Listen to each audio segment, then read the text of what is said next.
नमस्कार दोस्तों, मैं पवन। आज की कहानी में पात्रों के नाम बदले हुए हैं। नंदिनी के साथ जो हुआ वह बहुत दुखदाई था। इस मामले में पुलिस और प्रशासन दोनों ने नंदिनी के दर्द को नहीं समझा। काश समय रहते उसकी बात सुनकर आरोपियों पर सख्ती की गई होती तो शायद आज वो जिंदा होती।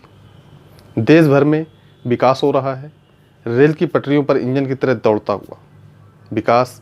गांव, कस्बों, शहरों और महानगरों का विकास, कागजों पर खड़ी इमारतों, सड़कों और कारखानों का विकास शहरों, महानगरों और कस्बों में भले ही दिख जाए, लेकिन गांव में कम ही जगहों पर विकास के चरण कमल पड़े नजर आएंगे। उत्तर प्रदेश की राजधानी लखनऊ से 60 किलोमीटर दूर उन्नाव जिले का गांव हिंदूपुर ऐसा ही गांव है, जहां अभी तक विकास नाम की योजना की हवा तक नहीं गई है। हिंदूपुर में गरीबों की बस्ती दूर से ही नजर आती है। गांव में प्रवेश के 2 रास्ते हैं। सड़क भी गांव से कुछ ही दूर है। गांव के 1 और 20 साल की नंदिनी का घर है। वह 5 बहनों और 2 भाइयों में सबसे छोटी थी। विश्वकर्मा बिरादरी की नंदिनी का घर गांव के गरीब परिवारों में आता था।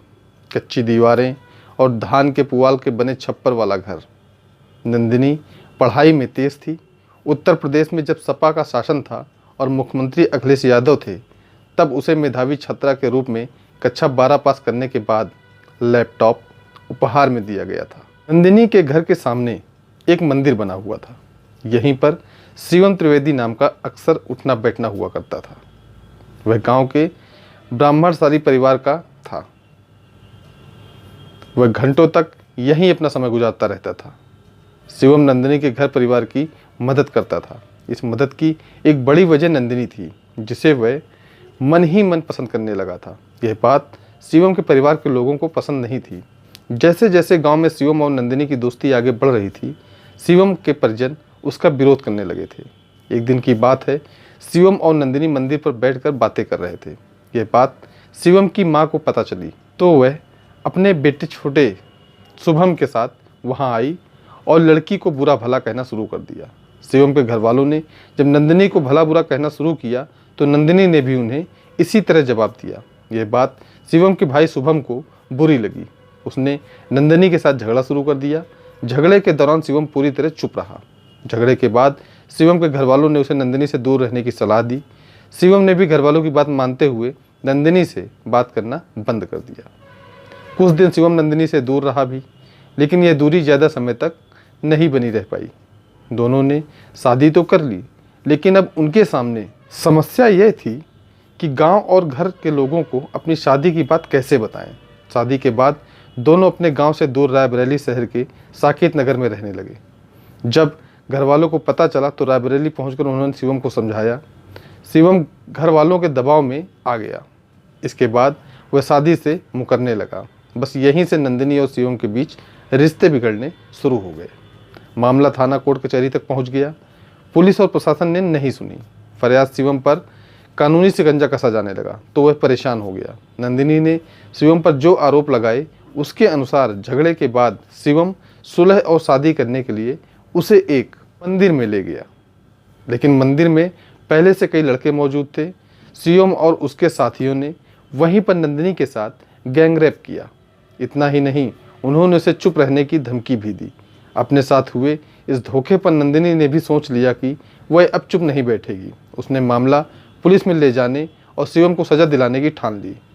12 दिसंबर 2018 को नंदिनी रायबरेली के जिले लालगंज कोतवाली पहुंची और आप बीती सुनाकर शिवम और उसके साथियों के खिलाफ मुकदमा दर्ज कराने की दरख्वास्त की, लेकिन पुलिस ने केस दर्ज नहीं किया। तब 8 दिन बाद 20 दिसंबर को नंदिनी ने एसपी रायबरेली को रजिस्टर डाक से अपना शिकायती पत्र भेजा। इसकी भी कोई सुनवाई नहीं हुई। पुलिस उसकी शिकायत पर कार्रवाई क्यों नहीं कर रही।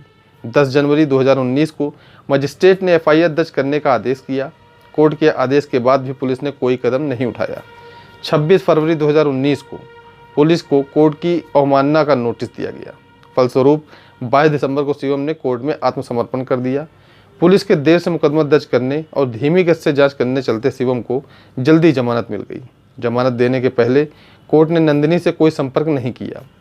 30 नवंबर 2019 को जब शिवम जेल से छूटकर गांव पहुंचा तो उसके जेल से आने की खुशी में मिठाइयाँ बंटने लगीं। नंदिनी को हैरानी हुई कि शिवम इतनी जल्दी जमानत पर जेल से बाहर कैसे आ गया। उसने अपने परिवार से यह बात बताई और कहा कि कल वह रायबरेली जाकर अपने वकील से मिलकर पता करेगी कि यह कैसे हो गया। रायबरेली जाने के लिए नंदिनी को सुबह 5 बजे कानपुर से रायबरेली जाने वाली ट्रेन पकड़नी थी। 3 दिसंबर 2019 की सुबह नंदिनी ट्रेन पकड़ने के लिए अपने घर से निकली। घर से स्टेशन करीब 2 किलोमीटर दूर था। नंदिनी सुबह 4 बजे अपने घर से निकली, तब जाड़े का समय था, रास्ते में अंधेरा भी था। नंदिनी के पिता ने उसे स्टेशन छोड़ने के लिए कहा तो उसने बूढ़े पिता की परेशानी को देखते हुए मना कर दिया। वह अकेली ही घर से निकल गई। गांव से स्टेशन के रास्ते में कुछ रास्ता ऐसा था जो सुनसान रहता था। इसी जगह पर नंदिनी पर मिट्टी का तेल छिड़ककर आग लगा दी गई। नंदिनी खुद को बचाने के लिए मदद के लिए दौड़ रही थी। जली हालत में खुद को बचाने के लिए नंदिनी दौड़ी तो आग और भड़क गई। उसके कपड़े जलकर उसके जिस्म से चिपक गए थे। रास्ते में एक जगह कुछ लोग दिखे तो नंदिनी वहीं गिर पड़ी। नंदिनी के कहने पर रास्ते में मिले लोगों ने डायल 112 को फ़ोन करके जानकारी दी।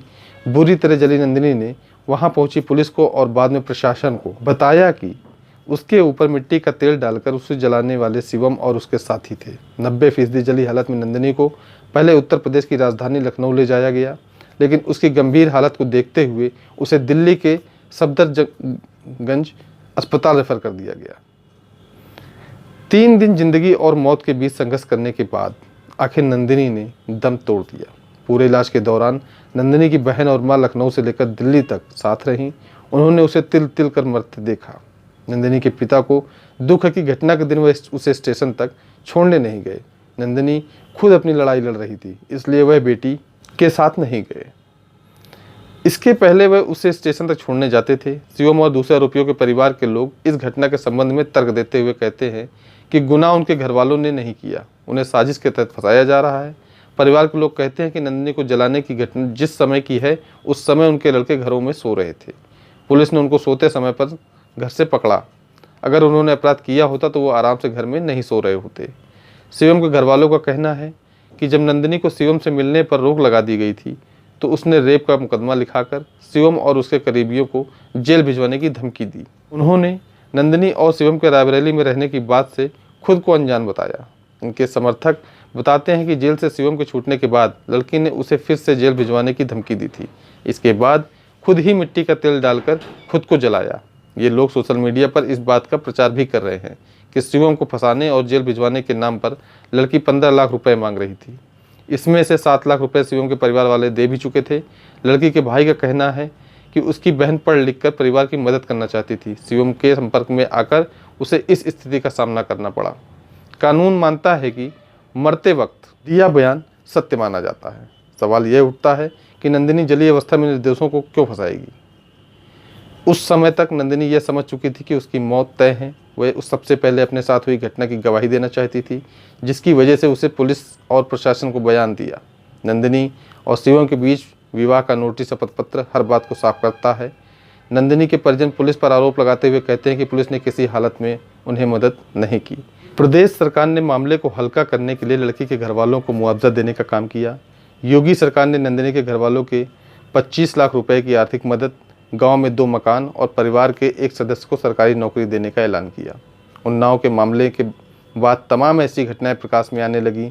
इन घटनाओं से समाज की हकीकत का पता चलता है। इस बार रेपकांड सामाजिक है। समाज उन्नाव जिले की घटना को प्रेम प्रसंग मानकर दरकिनार कर रहा है। नंदिनी की मौत के बाद गांव का माहौल गमगीन है। पूरा गांव 2 पक्षों में बढ़ चुका है। दोनों पक्षों की अलग अलग राय भी है। नंदिनी के मरने के बाद उसके घरवालों ने नंदिनी का दाह संस्कार या उसे नदी में प्रवाहित करने से इनकार कर दिया। उन्होंने प्रशासन से कहा कि एक बार जल चुकी नंदिनी को दोबारा दाह संस्कार नहीं करेंगे। इसकी जगह उसे दफनाया जाए। सरकार ने पूरे मामले पे लापरवाही बरतने वाले देसी पुलिसकर्मियों को निलंबित कर दिया। नंदिनी मर्डर केस से पुलिस अधिकारी के रोंगटे खड़े हो गए। इस हत्याकांड को देखकर दोस्तों, इस कहानी को सुनाने का उद्देश्य आपका दिल दुखाना नहीं है, आपको परेशान करना नहीं है, बल्कि आपको जागरूक करना है, सचेत करना है। इस वीडियो में अपना कीमती समय देने के लिए आपका धन्यवाद। आप जहां भी रहें सतर्क रहें, स्वस्थ रहें। मिलते हैं फिर किसी नई वीडियो में नई कहानी के साथ। जय हिंद, जय भारत।